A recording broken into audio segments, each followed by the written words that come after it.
Oh, hi there. You just caught me admiring some of the beautiful styling decisions on my electric car. Did you notice the blue accents on the car? This means it's electric because electric is blue.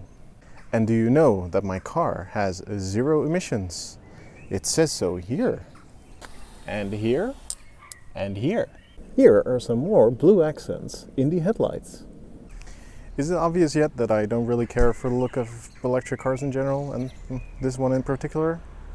And seriously, I don't get why car manufacturers see this pressing need to make eco cars have this like weird styling.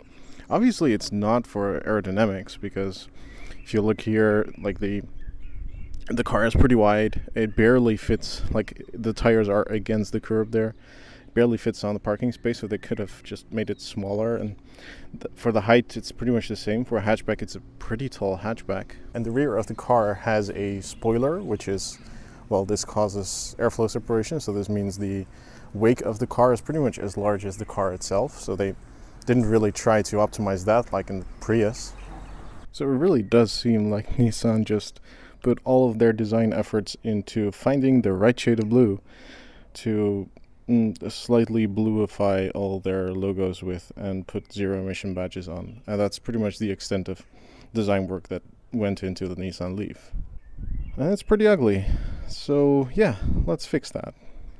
Because yeah, we have a couple of new toys at the hackerspace. This is some footage from a couple days ago where we were playing with a new furnace, like a giant pottery furnace that goes high enough in temperature to melt stuff like copper and gold. Not quite steel, but anyway, we also have a bucket furnace, as you can see here, and I prepared a mold. I 3D printed the design that I wanted to have on the front of my car. I poured some regular modeling plaster over that. I made a second molding of just a big plate with a funnel on top. So that's what you can see lying here.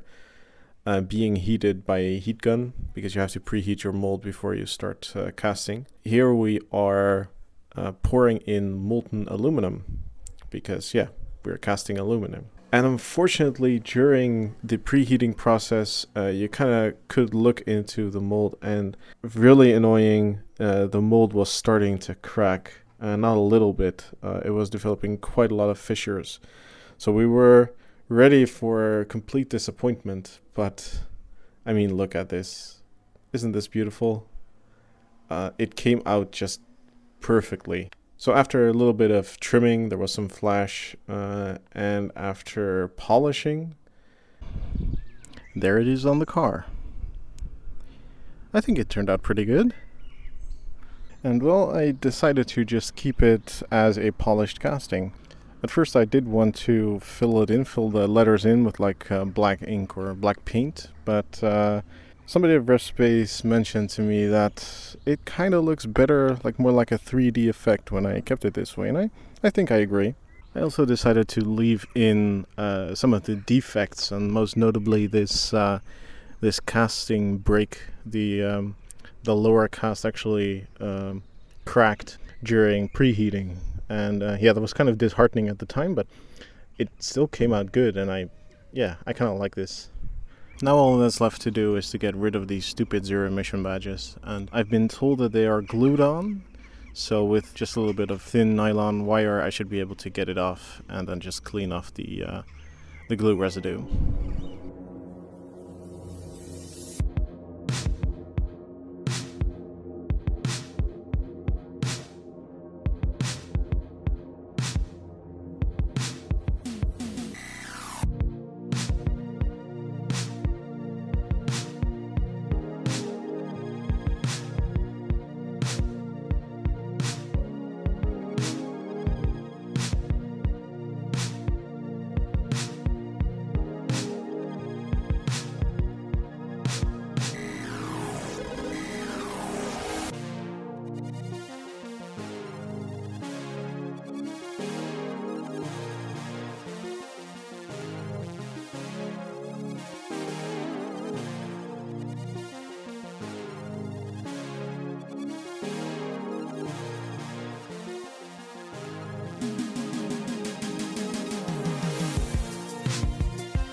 Now that is a lot better, isn't it?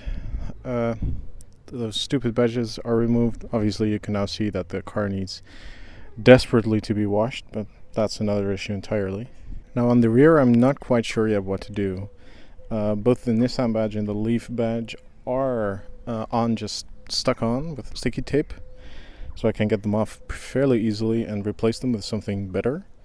I'm definitely going to replace this, and I guess I'll just 3D print something. As for the Leaf badge, I might replace that with something better, like Panamera, or I don't know.